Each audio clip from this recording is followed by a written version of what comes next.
하나님께서는 신구약 전체에서 하나님의 백성을 향하여서 하신 말씀이 있습니다. 내게로 돌아오라, 내게로 돌아오라.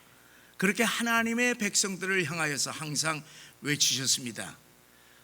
구약에 보면은 선지자들을 통하여서 이스라엘 백성들에게 내게로 돌아오라 그렇게 외쳤습니다마는 이스라엘 백성들은 외면을 하고 무시하고 그리고 선지자들을 죽였던 것입니다. 그러자 하나님께서는 독생자 예수 그리스도를 이 땅에 보내셨습니다. 몸소 하나님께서 이 땅에 오셔서 내게로 돌아오라 하시는 하나님의 말씀대로 다 우리 하나님께로 돌아가자 그렇게 외쳤습니다마는 우리 주님의 말씀도 외면을 하고 주님을 십자가에 못 박았던 것입니다. 이제 성령을 통하여서, 교회를 통하여서, 그리고 목회자를 통하여서, 복음 증거자를 통하여서 계속해서 하나님의 백성들을 향하여서 돌아오라고 외쳤습니다. 그럼에도 불구하고 돌아오지를 않습니다. 사랑하는 성도 여러분, 오늘 우리들을 향하여서 돌아오라고 하시는 우리 하나님의 음성, 주의 말씀을 우리들이 직접 음성으로 듣는 이 밤이 되시기를 주의 이름으로 간절히 축원합니다.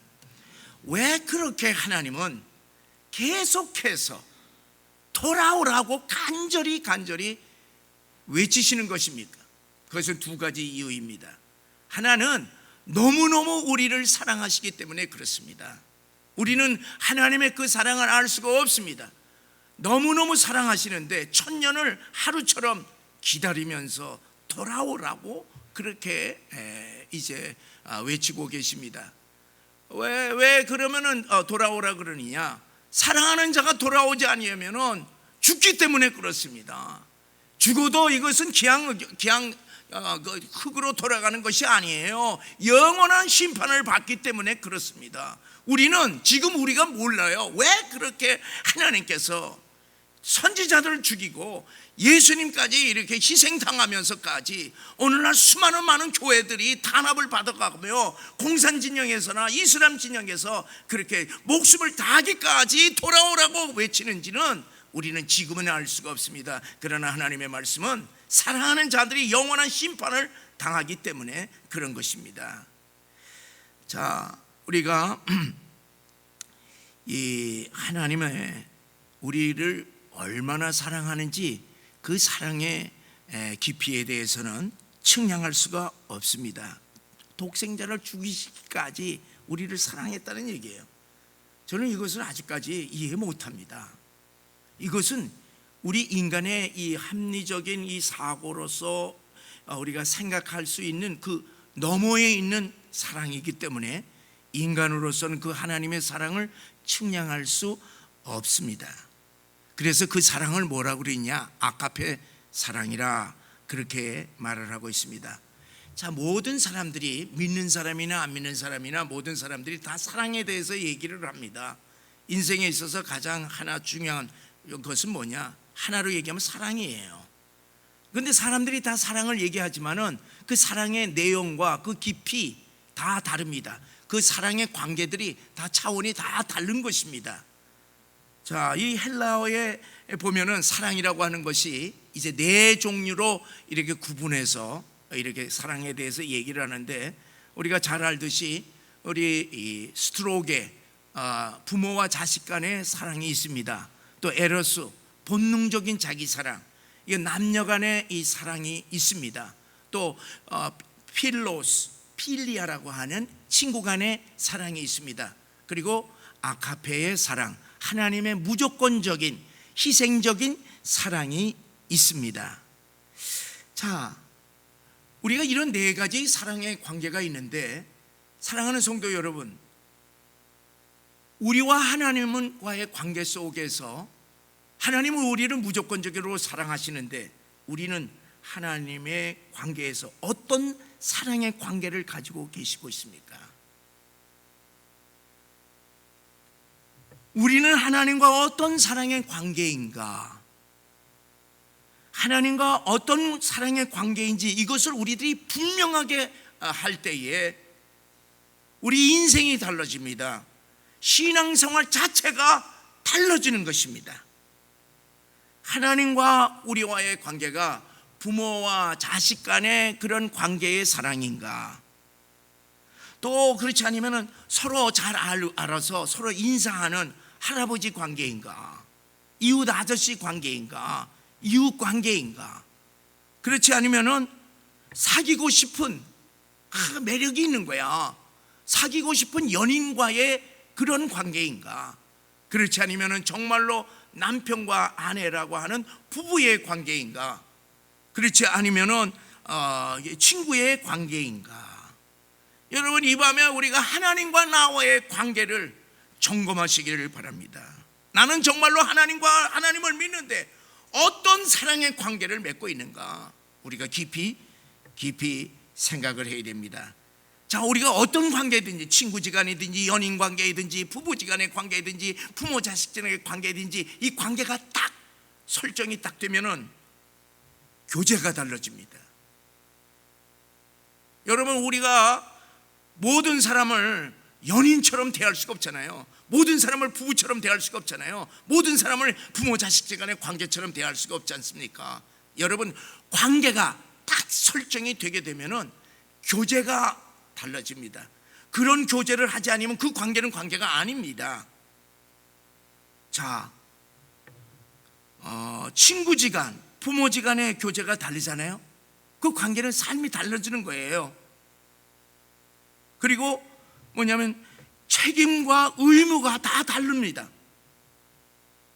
여러분은 하나님과 지금 어떤 관계 가운데서 신앙생활을 하고 있는가, 우리가 이 밤에 깊이 생각하시면서 기도하는 시간을 갖기를 원합니다. 그런데 이제 도무지 이해할 수 없는 관계가 있습니다. 하나님과의 관계 속에서 하나님께서 이 하나님의 백성인 이스라엘 백성들에게 이들을 얼마나 사랑하였던지, 나는 네 남편이니라, 그렇게 말씀하는 거예요. 이거는 하나님께서 일방적으로 너희들과 나는 남편과 아내의 관계이다, 이거를 선언하신 것입니다. 여러분, 우리가 이스라엘 백성의 편에서 생각해 보세요. 이거 놀라운 것 아니겠어요? 사실 저는 이 3장의 전체의 내용을 난 띄워놓고 싶었어요. 왜냐하면 내가 이 남편이라고 하는, 너는 나의 아내이다 하는 이 말의 그 깊은 영적인 의미를 나는 모르기 때문에, 그 깊은 정도를 모르기 때문에 나는 이거 띄기를 원했는데, 그러나 마음 바꿔서 또 하나님께서 저에게 주시는 은혜가 있어서 오늘 여러분들과 함께 저의 수준에서 한번 깊이 생각하면서 하나님과의 관계를 정립하기를 원합니다. 여러분, 부부라고 하는 것은요, 이 세상의 모든 인간관계 중에서 가장 가까운 관계입니다. 부모 자식보다도 더 가깝잖아요. 우리가 부모님을 사랑한다고 그러지만은요, 부부 사랑보다는 못해요. 우리는 부부를 더 사랑합니다. 서로 연인으로 사귀다가 결단을 해서 결혼을 딱 하고 부부가 딱 되게 되면은 그 다음서부터 삶이 확 달라지는 것 아니겠어요? 같은 집에서 살잖아요. 같은 침대에서 자고 한 식탁에서 늘 밥을 먹습니다. 함께 기뻐하고 함께 슬퍼하고 함께 괴로워하고 함께 동행을 합니다.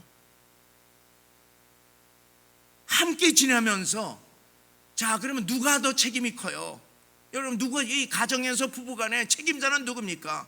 두말할 것 없이 남편입니다. 남편은 아내의 모든 필요를 다 공급해 줘야 됩니다. 책임을 져줘야 돼요. 그러니까 뭐만 하면 되느냐? 남편은 아내에게 당신 몸만 와, 그러면은 내가 다 모든 것을 책임질게. 이것이 남편과 아내와의 관계입니다. 그래서 과거 고대에서는 남편들 사람이 가서 지참금을 다 주고 데려오는 거예요. 데려오는 겁니다. 그래서 당신 몸만 와, 내가 그러면 당신이 나한테 오기만 하면 내 목숨을 다해서 당신 지켜주고 당신을 위해서 살겠어, 그리고서 데려오는 겁니다. 그래서 아내에 대한 모든 책임은 누가 지느냐? 남편이 책임을 지게 되어 있습니다. 자, 이 인간관계 중에서 남편과 아내의 이 관계가 가장 행복된 관계예요. 가장 행복되기 위해서는 어떻게 되느냐? 두 사람이 한 몸이 되는 것입니다. 이건 비밀이에요. 두 사람이 한 몸이 되어야 되고 한 마음이 되어야 되고 한 영혼이 될 때에 여기에서 참다운 행복이 이제 일어나죠. 자, 이렇게 하나가 되는 남편과 아내는 뭐냐면 깊은 근원적인 이유가 있어요. 한 몸이 되고 한 마음이 되고 한 영혼이 되는 깊은 근원적인 이유가 있으니, 여러분, 아내는 어디에서부터 온 것입니까? 누구로부터 왔습니까? 이거는 남편에게서 왔습니다. 남편의 허리 갈비뼈에서부터 이 여자가 창조되었듯이 아내는 남편에게서 왔습니다. 그래서 남편이 먼저인 것이에요. 뭐 여자가 남자를 낳고 딸을 낳다 그래서 여자가 뭐 천만의 말씀이에요. 우리가 이건 세상에서 하는 얘기고, 성경에서는 아내는 남편에게서 왔다고 하는 사실입니다. 그래서 이 아내를 딱 하나님께서 갈빗대를 통해서 딱 주니까 남편이 뭐야? 당신은 내 뼈 중에 뼈요, 살 중에 살이로다, 한 몸이라고 하는 사실을 고백을 하는 것입니다. 그래서 아내는 남편의 품 안에 있는 것이, 이것이 올바른 위치예요. 이것이 정위치입니다. 가장 그때만이 가장 행복하고 가장 편한 것입니다. 만약에 다른 품에 안겼다면 그건 불편이야. 그거는 있을 수가 없는 어색한 관계입니다. 불편한 관계. 그래서 아내가 남편과 하나가 되는 한, 남편은 아내를 위해서 모든 것을 희생을 하면서 책임을 져줍니다. 왜? 한 몸이기 때문에 그렇습니다. 사랑하는 여러분, 우리 인간이 어디서 왔습니까? 하나님에게서 온 것 아니겠습니까? 하나님이 어떻게 우리를 창조하셨습니까? 하나님의 형상으로 창조하셨다는 얘기. 우리 인간은 하나님의 일부예요. 하나님에게서 창조되었습니다. 그래서 창조하실 때 하나님은 어떻게 하셨느냐?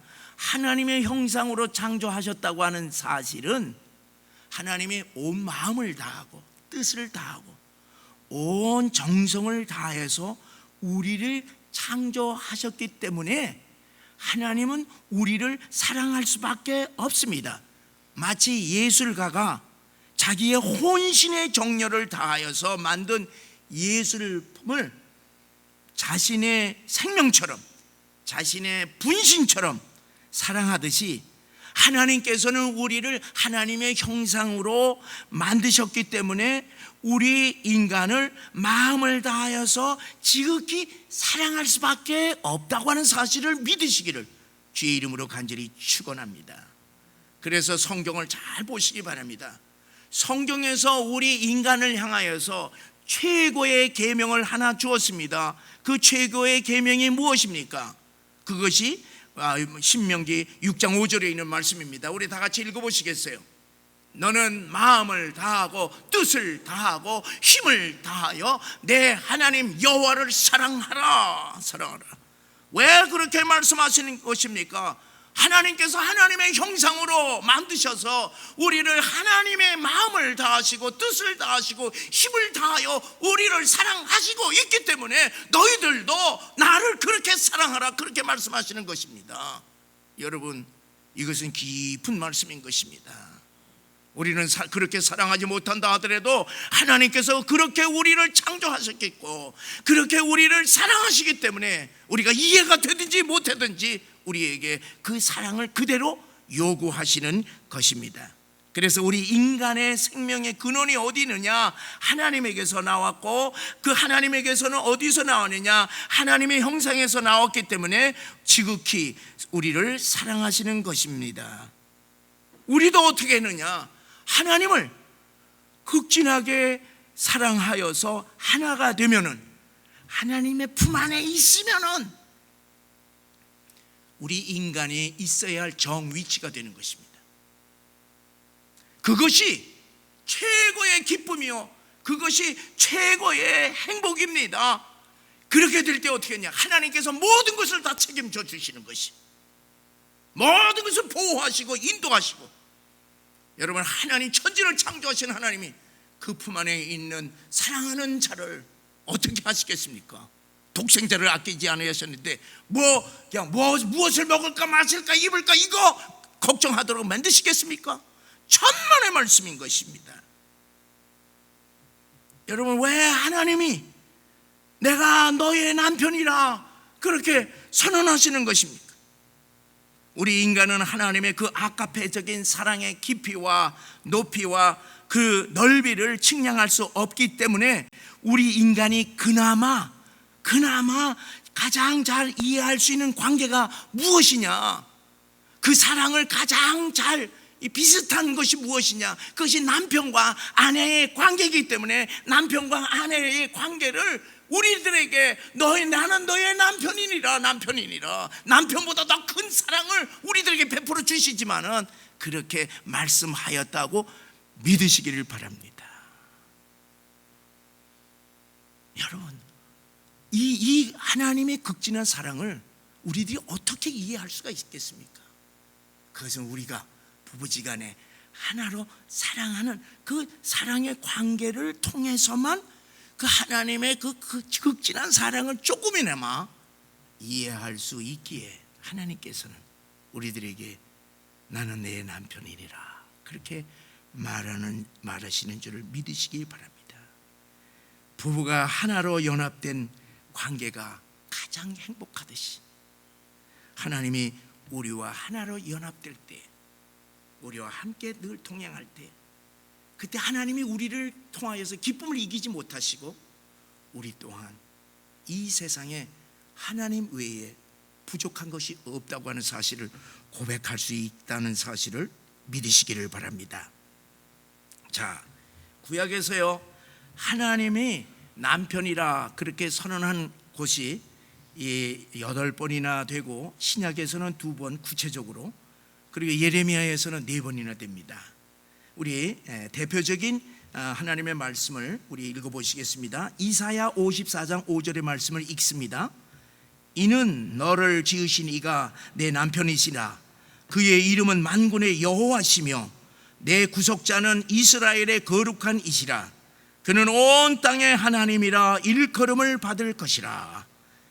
여러분, 온 땅의 하나님이 남편이시래. 온 땅의 하나님이, 온 땅에 만군의 여호와께서 여러분과 나의 남편이래. 우리가 내 남편이, 내가 여자로서 내 남편이 장관만 돼도 빵빵할 거 아니야. 그건 아무것도 아니야. 온 땅에 하나님이 내 남편이라, 만군의 여호와가 내 남편이라 믿으시기를 바랍니다.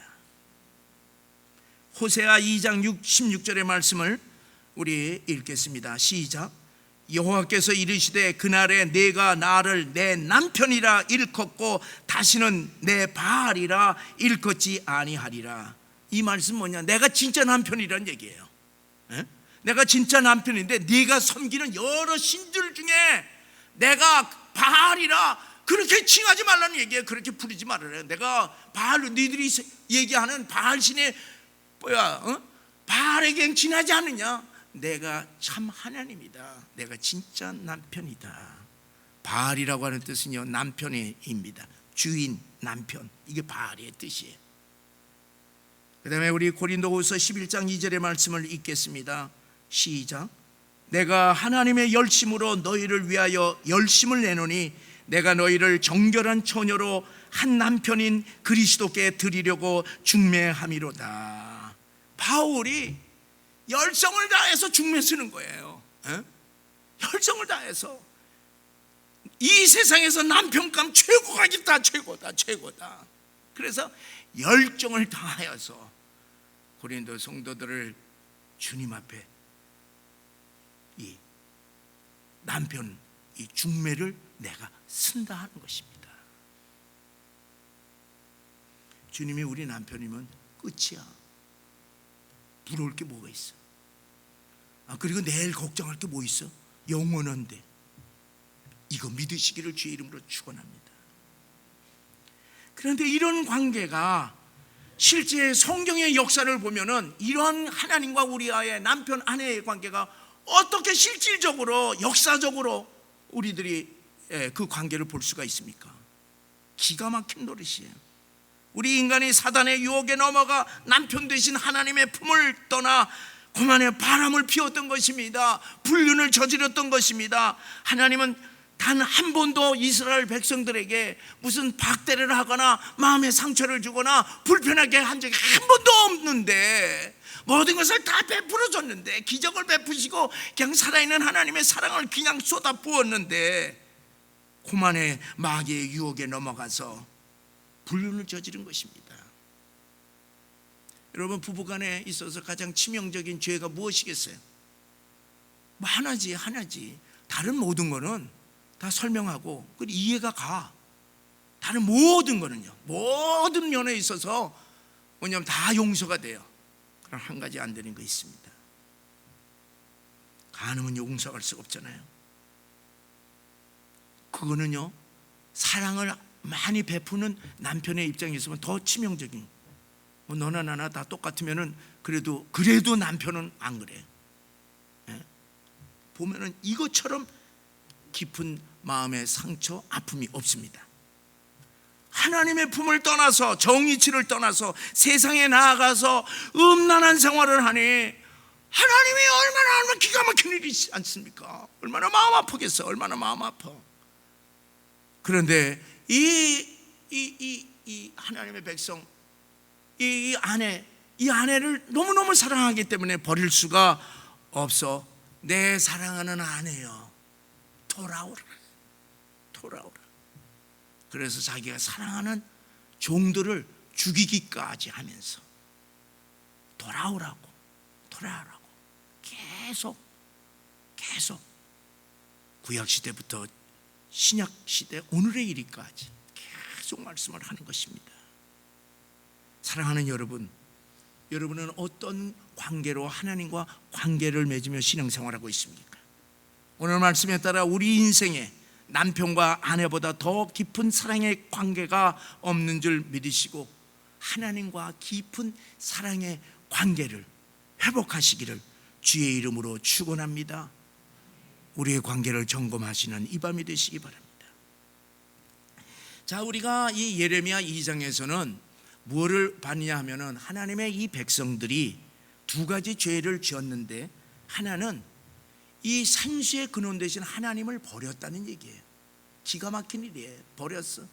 두 번째는 한다는 짓이 대신 하나님 버리고 대신 자기들이 웅덩이를 파는데 그 다 터질 웅덩이를 팠다고 하는 사실입니다. 그래서 생수의 근원 되신 하나님께로 돌아와라. 너희들이 하나님을 떠나서 하는 모든 일들은 전부 다 뚝이 다 터지고 그 터진 웅덩이처럼 아무것도 없다.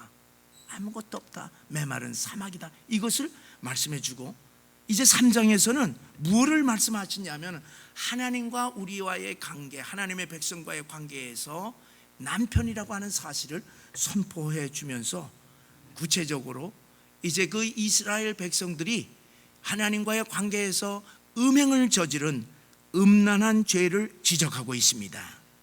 1절에 보니까 어떤 남자가 남편과 이혼을 하고 타인의 아내가 되었다가 다시 본 남편으로 돌아온다고 하면은 본 남편이 그 여자를 다시 받아들이겠느냐?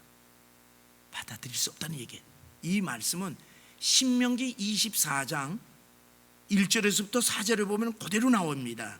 한 여인이 남편과 이혼한 후에 다른 남자와 재혼을 하며 살다가 다시 그 남편, 그 두 번째 남편을 헤어지고 살아보니 그 첫째 남편이 더 나아.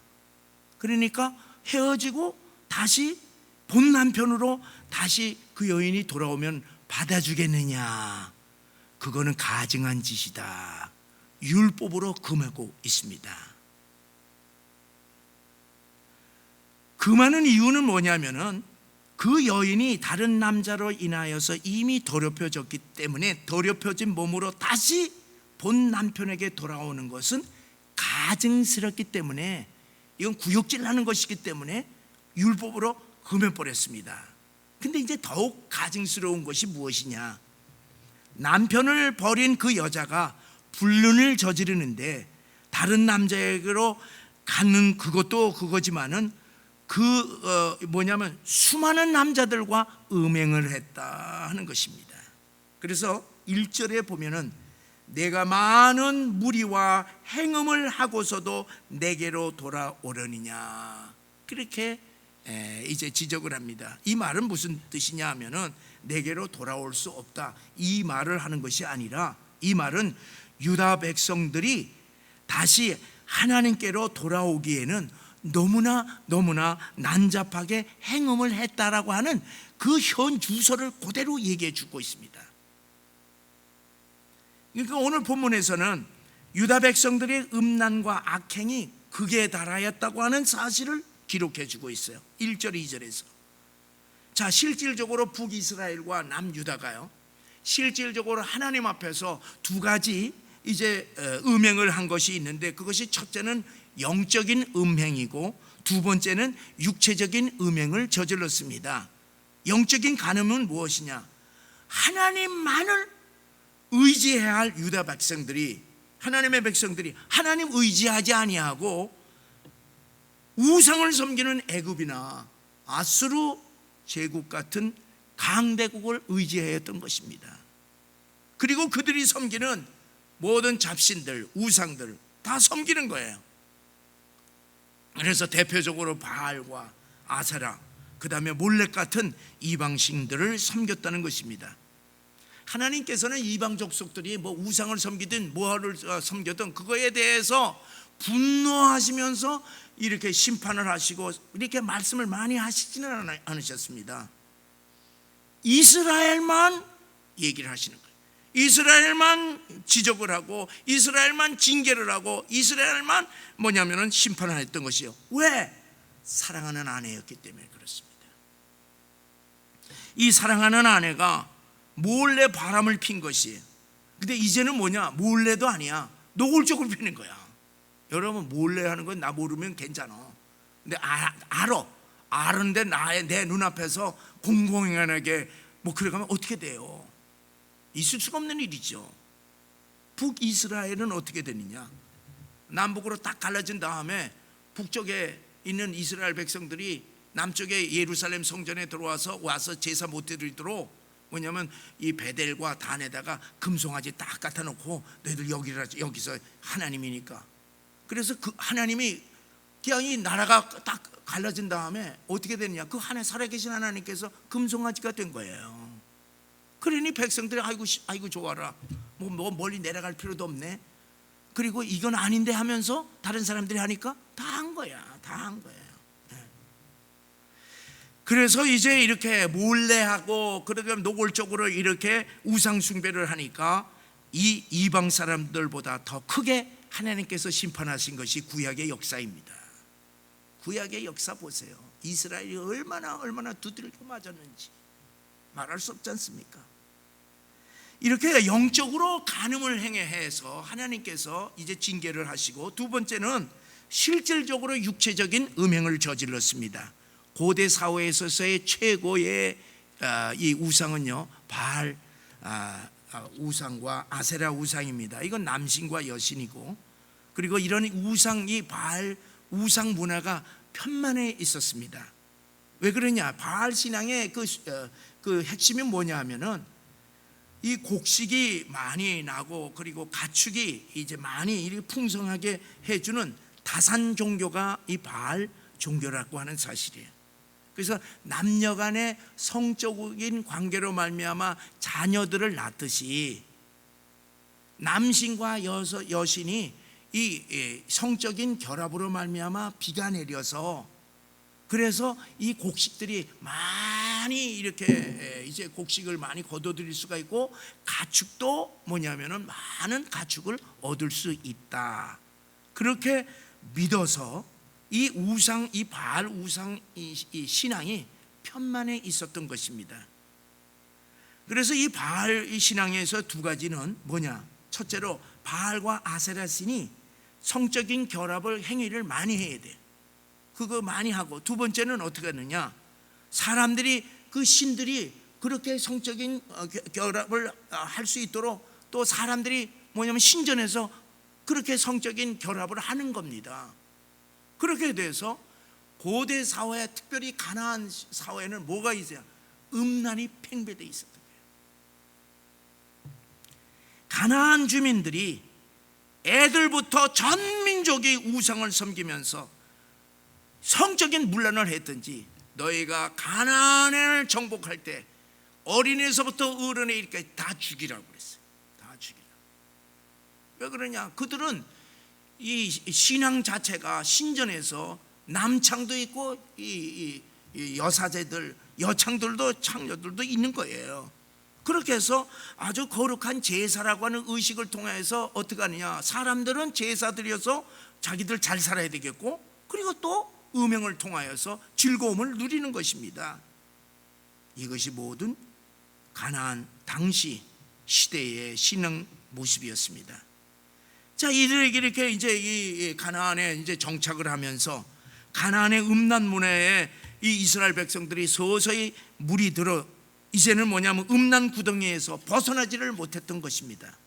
그래서 1절에 내가 많은 무리와 행음을 하고서도 내게로 돌아오려느냐 하는 이 질문은 유다 백성, 하나님의 백성들이 다시는 하나님께로 돌아올 수 없을 정도로 너무너무 난잡하게 더러워진 아내와 같아서 가증스럽다고 하는 것을 아주 극명하게 이렇게 표현해 준 것입니다.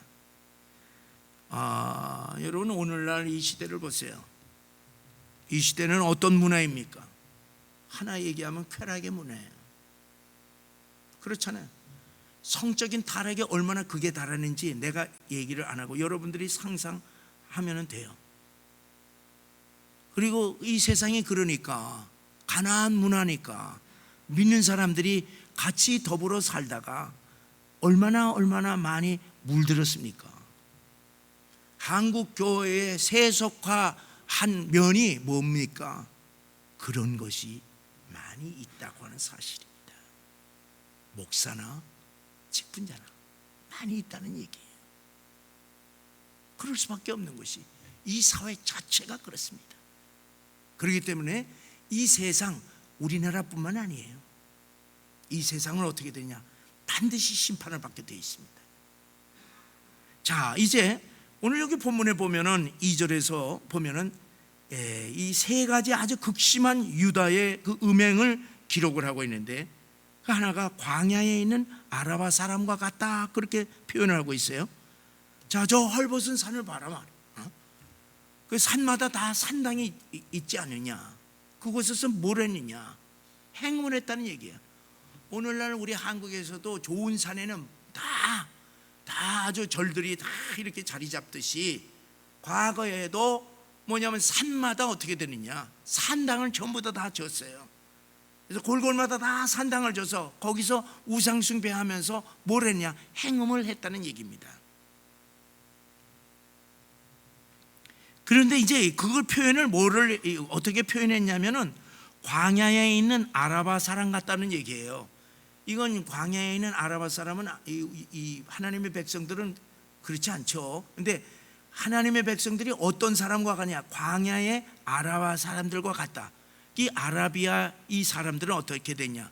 사막을 지나가는 여행객들이나 상인들이 지나가면은 그걸 딱 기다렸다가 그냥 급습을 하는 거야. 급습을 해갖고서 그들의 것은 모두 다 약탈을 하고 그리고 겁탈을 하는 겁니다. 그러니까 이 아라바 사람들은 어떻게 되느냐? 사람 오기만을 기다리는 거야.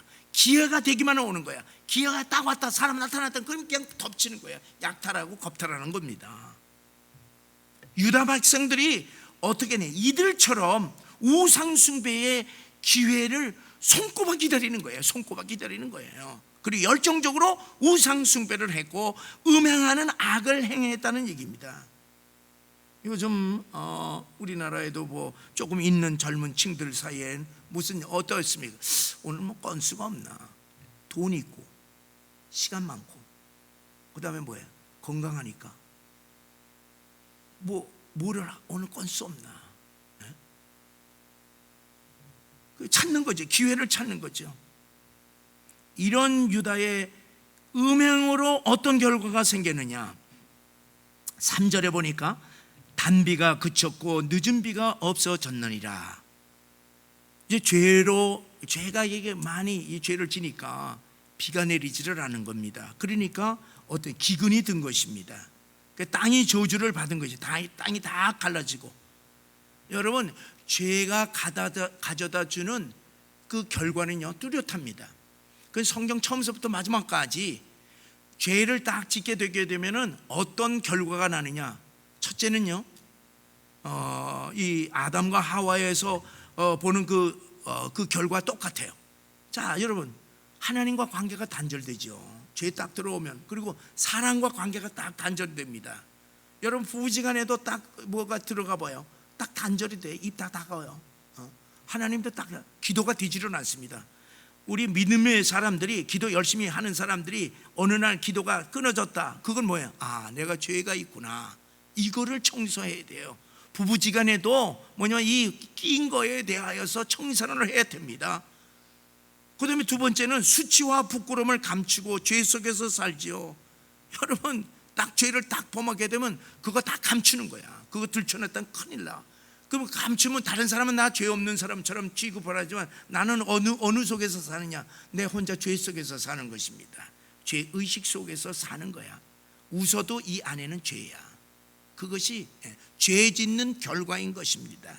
세 번째는 자식들에게 뭐를 주느냐? 죄를 유산으로 물려주는 것이에요. 그래서 아담과 하와가 딱 죄를 지니까 그 유산이 내려가서 가인이 동생을 갖다가 쳐 죽이는 그와 같은 죄를 범하게 되는 것입니다. 죄가 밑에 내려가는데 3, 4대까지 조상의 죄가 내려가는 거예요. 내가 죄를 딱 지게 되면 이게 어디까지 가느냐? 이거 청산하지 아니하면 3, 4대까지 내려간다고 하는 사실입니다.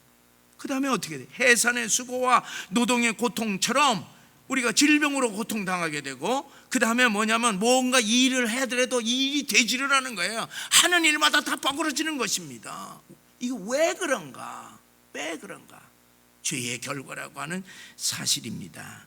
다섯 번째로 땅이 가시덤불과 엉겅퀴로 저주를 받습니다. 백성들이 죄가 많이 지게 되면은 땅이 저주를 받아서 기근의 재앙이든가 이게 자연의 재앙이 닥친다는 얘기입니다. 여러분은 오늘날 보세요. 전 세계적으로 이 팬데믹, 코로나 팬데믹 이거 왜 일어납니까? 전 세계적으로 죄가 창궐하기 때문에 음란하고 창궐하기 때문에 이와 같은 이거는 하나의 예에 지나지 않은 것입니다. 그래서 죄의 결과가 무엇이냐? 땅이 저주를 받는 것이 기근이 오고 전염병이 오게 되고 그 다음에 전쟁이 끊어지지 아니하는 이 재앙이 임한다고 하는 사실입니다. 자, 이제 3절에 보니까 유다 백성들은 이 왜 가뭄의 재앙이 왔는지도 몰라요. 죄에 대한 감각이 없는 거야. 자각이 없어요.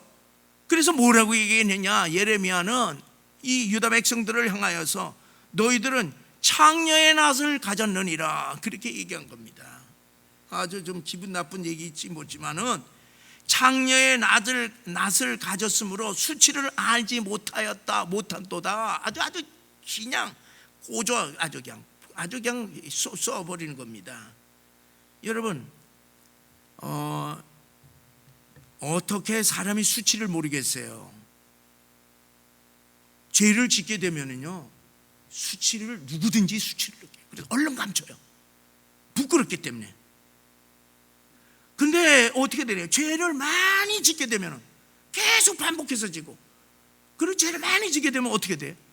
양심이 마비가 되듯이 이 감각이 없어지게 됩니다. 수치감이 없어지게 됩니다.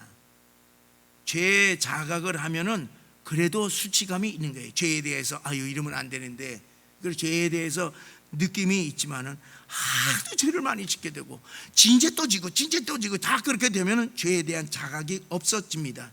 죄에 대한 수치심이 사라지면은 어떻게 됐냐? 죄를 물 마시듯이 마시는 겁니다. 여러분, 창녀에게는 수치심이 없습니다.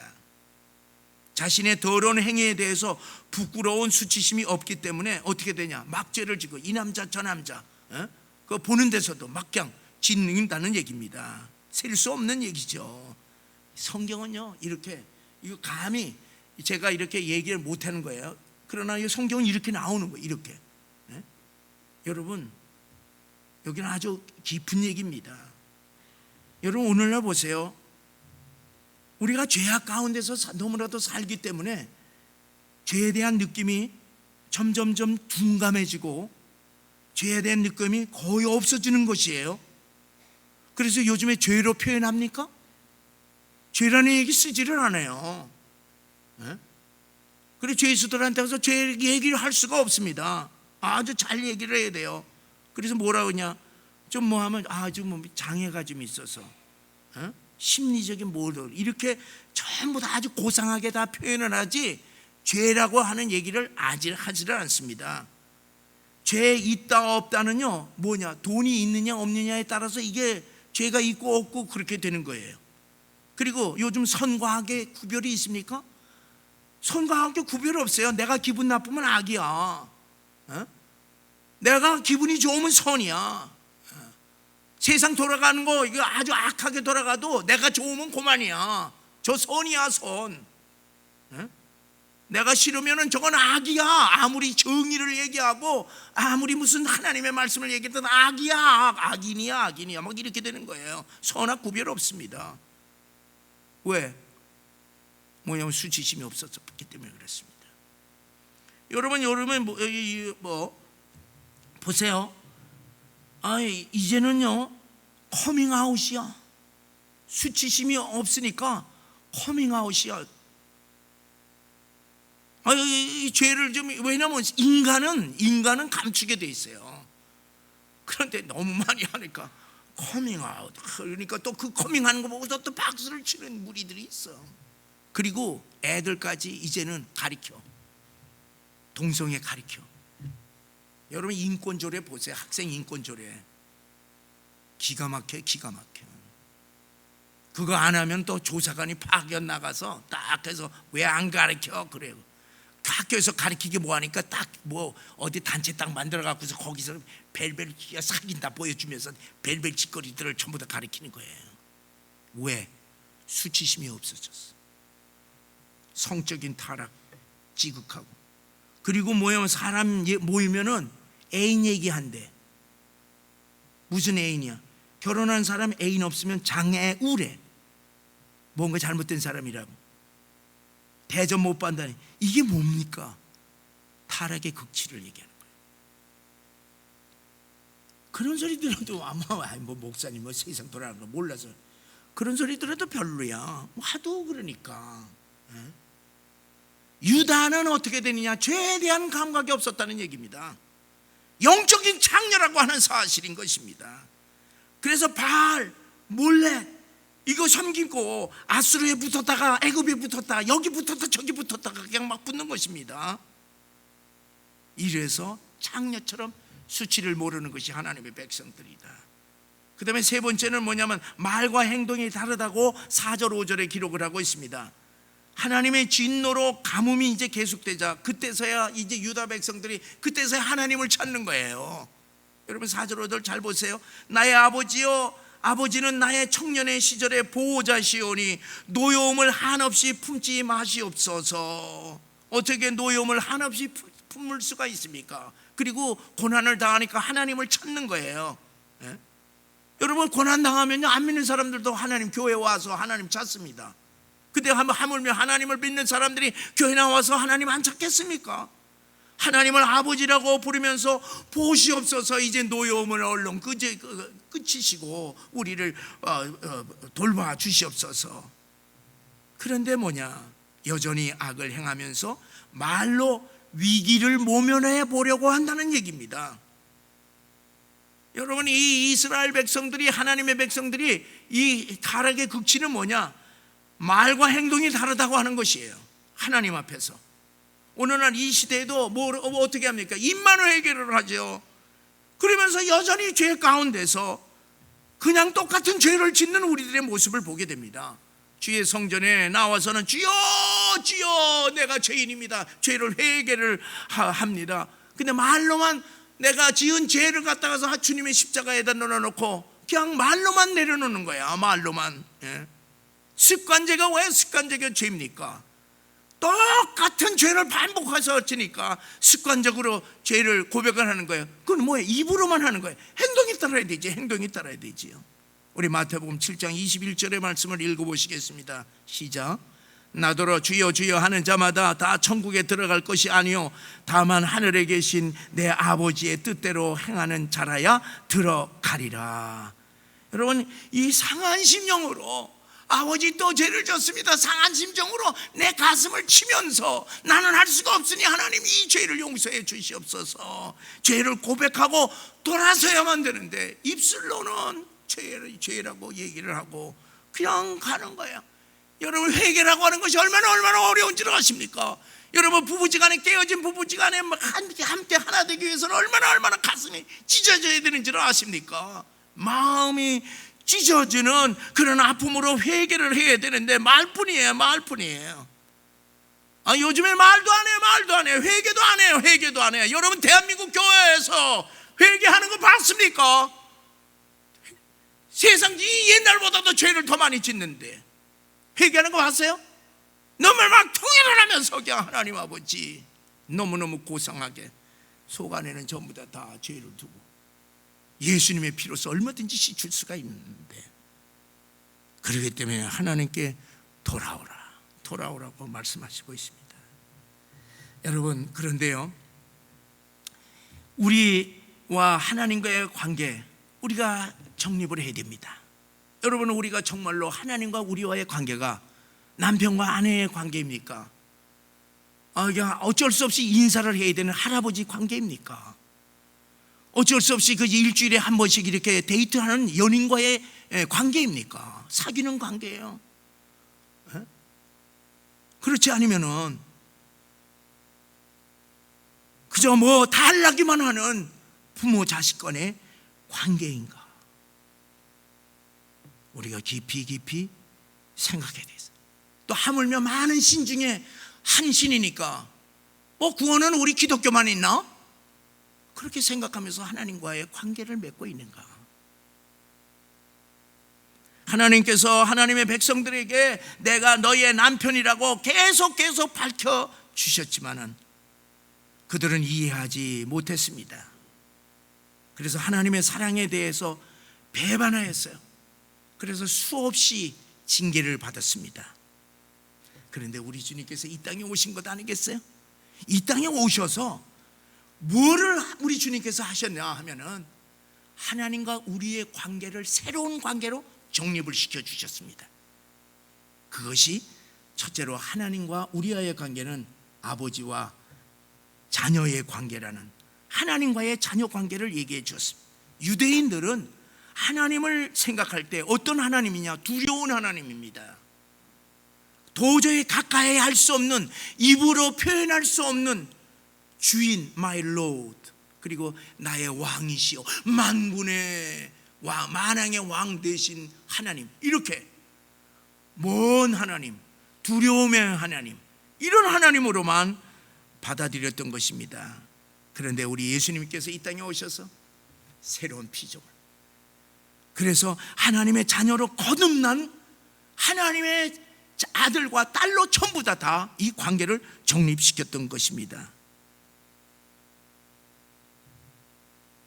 그럼에도 불구하고 하나님의 자녀들이 이 하나님과의 관계에서 언제나 아버지 품을 떠난 것이에요. 그래서 구약의 음란한 아내가 신약에서 뭘로 표현이 됩니까? 신약에서는 탕자로 표현이 되는 것이에요. 우리가 이렇게 하나님과 우리의 관계를 아버지와 자식으로, 자녀의 관계로 이렇게 설명해 주니까 우리들에게는 이해가 되는 것입니다. 그래서 신약에서는 와서 하나님과 우리의 관계에서 이렇게 죄범한 관계를 탕자로 얘기를 하는 거예요. 탕자가 그 아버지 재산 다 가져가서 그냥 막 쓰는 것 아니겠어요? 아니, 허랑망탕. 그 탕자를 받아준 그 하나님, 그 아버지가 구약에 있어서는 음란한 행위를 하고 남편을 떠났던 그 아내를 돌아오기를 기다리는. 근데 구약에서는 그걸 이해를 못하는 것입니다. 근데 우리 주님께서 오셔서 너희들은 탕자다, 너희들은 하나님의 자녀들인데, 그렇게 함으로 이제 하나님과의 관계 속에서 우리들의 잘못된 관계를 이렇게 보게 했습니다. 그런데 보세요, 두 번째 우리 주님께서 하나님과 우리의 관계를 정립해 주신 것이 수가성 여인입니다. 수가성 여인과의 주님의 만남에서 하나님과 죄범한 인간과의 관계를 주님께서는 어떻게 다시 이렇게 회복시켰냐 하면은 남편과 아내의 관계로 다시 회복시켜 주신 것이 수가성 여인과의 만남이었던 것입니다. 내 남편을 데려와라. 내 남편이 없나이다. 아니다, 너 5명 갖고 살았잖냐. 5명의 남편, 그리고 너 지금 사는 그 남자, 그 네 남편 아니잖아. 그렇게 얘기했던 것 아니겠습니까? 그러면서 너는 과거에 5 남편에게 만족하지 못해서 그 남편들 다 버리고, 그리고 지금 어떤 남자하고 같이 사는데 그 남자도 진정한 너에게 만족을 주지 못하지 않느냐. 남편과의 관계가 아니지 않느냐. 그 얘기를 하는 것입니다. 여러분, 오늘날 이 말씀을 우리들에게 끄집어 와서 우리들이 어떻게 우리가 해석할 수가 있습니까? 오늘날도 마찬가지입니다. 돈 많은 남편 사모하듯이 하나님의 백성들이 돈하면 아침서부터 밤까지 돈만 생각하는 거예요. 여러분, 또 명예라고 하는 남편만 살면은 인생 행복할 줄 알았지. 권력을 가지고 있는 남편하고 살면은 참 행복할 줄 알았지. 여러분, 권력 있는 사람들 지금 보세요. 문제가 있잖아. 권력 있는 사람은 행복할 줄 알고, 그 다음에 아주 지식이 많은 박사들하고 같이 살면은 행복한 줄 알고, 그리고 건강한, 아주 체격이 건강한 스포츠 운동선수하고 살면은 좋을 줄 알고, 그 다음에 인기 많고 아주 얼굴도 잘생긴 멋진 남성하고 살면은 아주 그냥 행복할 줄 알았는데, 알고 보니 뭡니까? 네 5 남편도 다 너 살아보니 헛거고, 너 지금 살고 있는 그 남편도 헛것 아니냐. 너 만족해 주었냐? 너 만족 못하니까 이렇게 이 대낮에 이렇게 그냥 아무도 보지 않는 데 와서 물길러 가는 것 아니겠느냐. 너의 진정한 남편은 누구냐? 영생주 대신 예수 그리스도를 만남으로 말미암아 그는 이제 자기가 의지해야 할 영원한 주님을 만남으로 말미암아 남편과 아내의 관계를 우리들에게 설명해 주고 있는 것입니다. 진정한 남편은 7번째, 생수의 근원이 되시며 영원히 목마르지 않냐는 영생수 되신 예수님임을 명심하라 하는 것이 수가성 여인에서 우리들에게 주시는 귀한 말씀입니다. 그러므로 사랑하는 성도 여러분, 예수님만이 이 땅에서 우리들에게 참된 구원과 평안과 안식과 사랑과 행복을 주실 뿐만 아니라 장차 저 천국에서 영생토록 함께 지낼 영원한 우리의 신랑 되신 분이신 것을 믿으시고 오직 주님만을 사랑하시기를 주의 이름으로 간절히 축원합니다.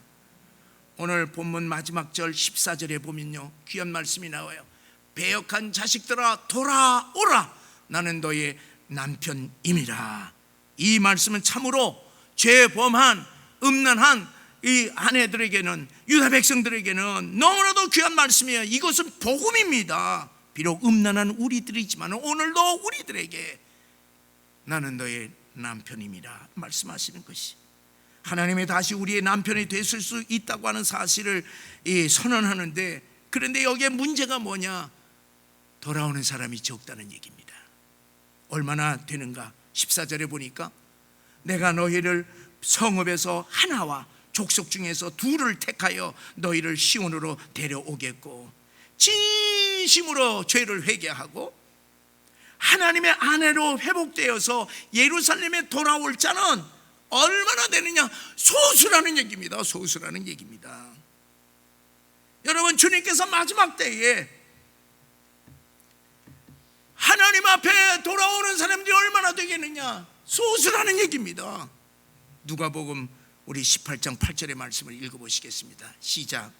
인간의 인자가 돌아올 때에 세상에서 믿음을 보겠느냐?